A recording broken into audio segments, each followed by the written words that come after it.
Այսօր սիրով ներկայացնում ենք Պանացեան, բրենդ, որն արդեն շուրջ 30 տարի առաջարկում է առողջարար եւ բնական կաթնամթերք, հասանելի դարձնելով այն բոլորին։ Բոլոր մթերքները պատրաստված են բարձրորակ անարատ կաթից խիստ վերահսկվող պայմաններում, առանց որևիցե արհեստական հավելումների։ Այդ է պատճառը, որ Պանացեան արժանացել է մեծ վստահության հայկական ընտանիքների կողմից։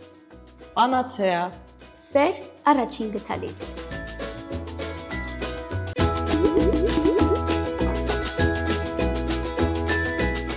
Բարև ձեզ սիրելի փոքրիկներ։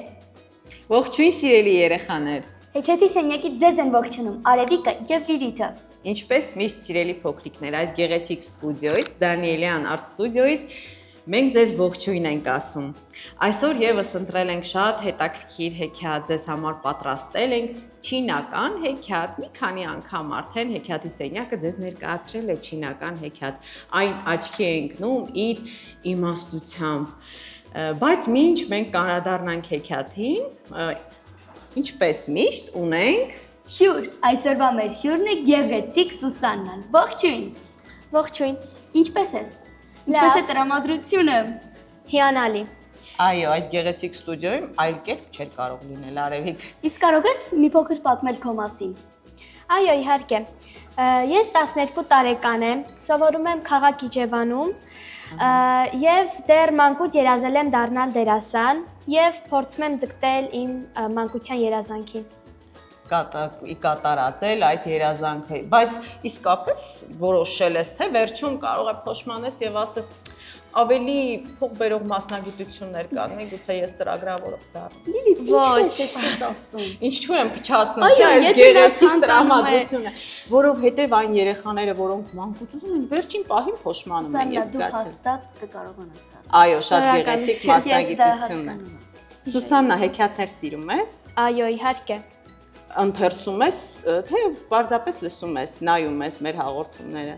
Եվ ընթերցում եմ եւ նայում եմ։ Իսկ սիրելի հեքիաթ ունես կամ հեքիաթագիր։ Այո։ Կասես։ Դե հիմնականում Հովհաննես Թումանյանի բոլոր հեքիաթները սիրում եմ։ Ահա։ Դեռ մանկուց կարդացել եմ եւ մեջս տպավորվել է։ Այո, ոչ մի հեքիաթ չես առանձնացնի։ Ոչ, որովհետեւ բոլորն էլ հավասար սիրում եմ։ Այո, Սուսաննա, իսկ կյանքը նման է հեքիաթի։ Պահեր կան, որ այո, իսկ պահեր կան, որ ոչ։ Իսկ կան հերոսուհիներ, որոնց քեզ կնմանեցնես։ Դե դա արդեն պիտի ուրիշներին հարցնեմ, որովհետև ես ինքս ինձ ոչ մեկին չեմ Չես կարող նմանացնում։ նմանացնել։ Այո, դե այսօր հետաքրքիր է դու նշեցիր Հովհաննես Թումանյանի հեքիաթները, բայց ես ուզում եմ, որ երեխաները ծանոթանան նաև այլ ժողովուրդների հեքիաթներին եւ այլազգի գրողների անուններ նույնպես իմանան, որովհետեւ իսկապես քանի որ քիչ են ընթերցում վերջին ժամանակներում երեխաները, այ հեքիաթի սենյակը կարծես օգնության է եկել, որպեսզի նրանք ծանոթանան այլ հեղինակների հետ, նրանք դիտում են շատ ներկայացումներ, բայց գիտես, չգիտեն այդ հեքիաթը ում գրչին է պատկանում։ Այսօր մենք իհարկե հեղինակ չենք նշի, պարզապես կասենք չինական ժողովրդական հեքիաթ։ Արևն ու լուսինը, կարծում եմ երկրագնդի ամենակարևոր մասնիկների մասին է այսօր մեր հեքիաթը։ Հիշեցնենք, որ այս ընթացքում մեզ հետ է լինելու Դանիելյան արտ ստուդիոյի Սան Լուսին, ով կպատկերի իր նախընտրած հերոսին կամ հերոսներին։ Ես կարծում եմ արդեն պարզ է, թե որ հերոսին կամ հերոսներին նա պետք է պատկերի Արևիկ։ Բայց միջ կընթերցենք, հիշեցնենք նաև եւ մեր շնորհակալությունը հայտնենք Պանացեա ընկերությանը, որը աջակցում է հեքիաթի սենյակին եւ իհարկե շատ շնորհակալ ենք Voldeco եւ Futuris Architects ընկերություններին։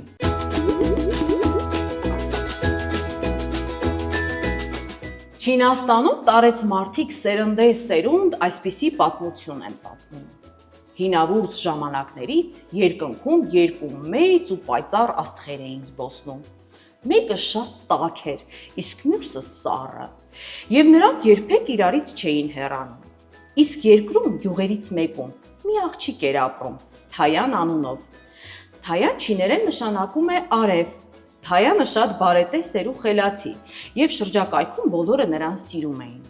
Թայանը մի պատանու էր սիրում, Յուելյան անունով։ Յուելյան չիներեն նշանակում է լուսին։ Պատանին հարևան գյուղում էր ապրում։ Նա հաճախ էր գալիս աղջկա տուն, օգնում էր տան գործերում,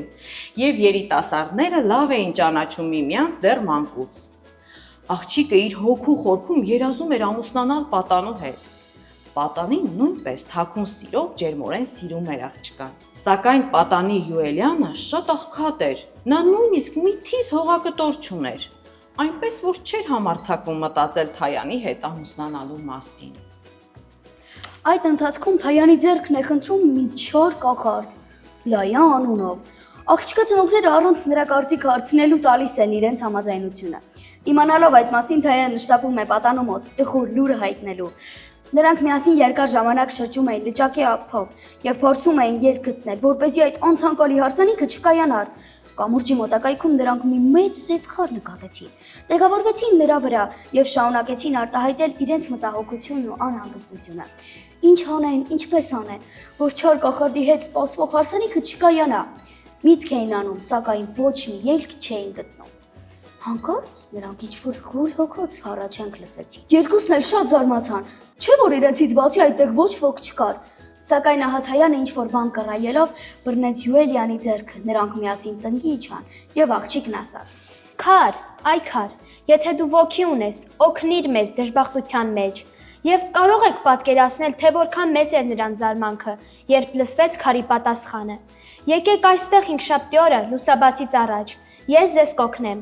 Իմանալով, որ կախարդի ազգականները պատրաստվում են գալ իր հետևից, Թայան ասաց նրանց, որ գան հինգշաբթի օրը մինչև արևածագը։ Եվ ահա եկավ այդ օրը։ Դեռ լույսը չէր բացվել, երբ կախարդն իր ազգականների հետ միասին եկավ իր հարսնացուի հետևից։ Թայանը կարողացավ աննկատ փախչել, եւ նա եկավ լճակի մոտ ու տեսավ, որ Յուելյանն արդեն նստած է սև քարին եւ անհամբեր սպասում է իրեն։ Աղջիկը նույնպես տեղավորվեց քարի վրա։ Կախարդը նկատեց, թե ինչպես աղջիկը վազեց լճակի մոտ, ինչպես մագլցեց սև քարի վրա, որտեղ մի պատանի էր նստած, եւ ինչպես նրանք երկուսն էլ հանկարծ անհայտացան։ Կախարդը մոտեցավ քարին, կրակ վառեց նրա շուրջը։ Մի ահավոր պայթյուն տեղի ունեցավ։ Քարը ճաքեց, կրակը բարձրացավ մինչև երկինք, եւ Թայանն ու Յուելյանը կարապների գեղեցիկ զույգ դառնալով թռան ու անհայտացան հեռվում։ Սակայն կախարդը իր կախարդանքով ստիպեց նրանց վերադառնալ եւ վայր իջնել ու նորից նրանց մարդ դարձրեց։ Այնուհետև կախարդը փորձեց ստիպել Թայանին իր կինը դառնալ, սակայն չնայած իր ողջ հզորությանը, այդպես էլ չկարողացավ իր նպատակին հասնել։ Վերջնականապես կորցնելով իր բոլոր հույսերը, կախարդը որոշեց բաժանել իրարից աղջկան եւ պատանուն։ Նա մտադիր էր բնակեցնել նրանցից յուրաքանչյուրին երկնակամարում, շրջող երկու աստղերի վրա։ Ահա այդպես աղջիկը հայտնվեց սառը աստղի վրա, իսկ պատանին տոկ աստղի վրա։ Թայանը շատ էր տառապում ցրտից եւ խնդրեց կախարդին տեղափոխել իրեն։ Կախարդը կատարեց նրա խնդրանքը, սակայն դրա դիմաց տեղափոխեց նաեւ Յուելյանին, տեղադրելով նրան սառը աստղի վրա։ Եվ կրկին աղջիկն ու պատանին բաժանված մնացին իրարից։ Ճիշտ է, աստղերը օր ու գիշեր միասին էին շրջում երկնակամարում, եւ սիրահարված Թայանն ու Յուելյանը տեսնում էին իրար, զրուցում էին իրար հետ, կատակում։ Դա նույնպես հանգիստ չէր տալիս չար կախարդին, եւ նա իր կախարդական ուժով այնպես արեց, որ տաք աստղը սկսեց երկինք բարձրանալ միայն օրվա ընթացքում, իսկ սառը աստղը միայն գիշերները։ Այդ ժամանակից մինչև մեր օրերը Արև Թայանը ներկայանում է մարդկանց առջև ցերեկը, իսկ Լուսին Յուելյանը միայն գիշերը, եւ խեղճ սիրահարներին այդպես էլ չի հաջողվում միանալ, միասին լինել։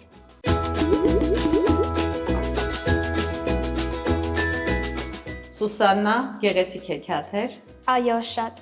Շատ եթերային էր, չէ՞։ Այո, իհարկե։ Ինչ որ պահ կա, որ կառանձնացնես քեզ դուր եկավ։ Իրականում ինձ բոլոր մասերն է դուր եկավ, ամեն մասն էլ իր յուրահատկությունն ունի։ Կարծես մեր բնությունն էլ, չէ՞, պարզապես նկարագրվում, թե ով որը ինչ դեր է կատարում, Լուսինը ինչ դեր է կատարում, Արևն ինչ դեր, նրանք երբեմն իրականում հանդիպում են, չէ՞, մենք գիտենք,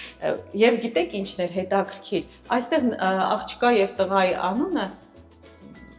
Արև, Լուսին ինչպես մեզ մոտ ընդունված է, չէ՞, որպեսզի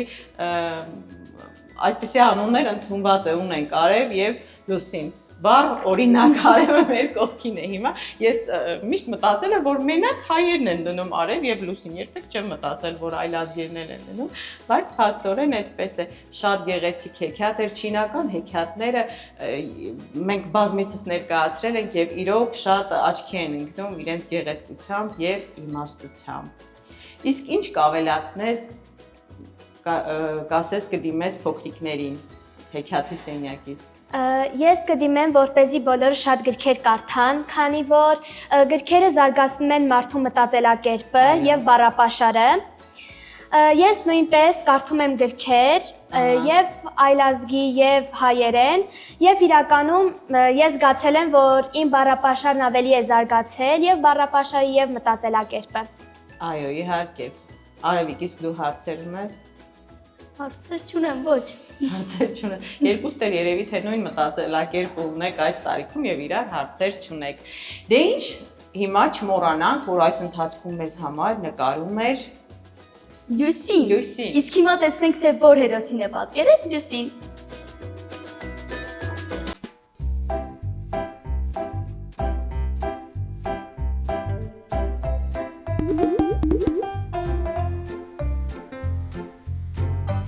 Սուսաննա, շնորհակալություն ենք հայտնում, որ դու այսօր եկար հեքիաթի սենյակ հաղորդման հյուրը եւ ծաղկացրեցիր մեր հաղորդումը։ Ձեզ եմ շնորհակալ։ Ուզում եմ ասեմ, որ Պանացիա բրենդը եւ հեքիաթի սենյակ հաղորդումը քեզ համար պատրաստել է նվեր։ Շնորհակալություն։ Շատ կացված եմ իրականում։ Մենք էլ չենք մոռանում շնորհակալություն հայտնել Պանացիա ընկերությանը մեր հաղորդմանը աջակցելու համար, ինչպես նաև շնորհակալություն ենք հայտնում Voldego եւ Futuris Architects ընկերություններին։ Իհարկե մենք մոռացանք ասենք, որ նվեր ունենք նաև Լուսիի համար։ Իսկ հիմա եկեք բոլորս միասին ցտեսություն մաղթենք երեխաներին։ Ցտեսություն։ Այսօր սիրով ներկայացնում ենք Պանացիան, բրենդ, որն արդեն շուրջ 30 տարի առաջարկում է առողջարար եւ բնական կաթնանյութեր, հասանելի դարձնելով այն բոլորին։ Բոլոր մթերքները պատրաստված են բարձրորակ անարատ կաթից խիստ վերահսկվող պայմաններում, առանց որևիցե արհեստական հավելումների։ Այդ է պատճառը, որ Պանացեան արժանացել է մեծ վստահության հայկական ընտանիքների կողմից։ Պանացեա։ Սեր առաջին գթալից։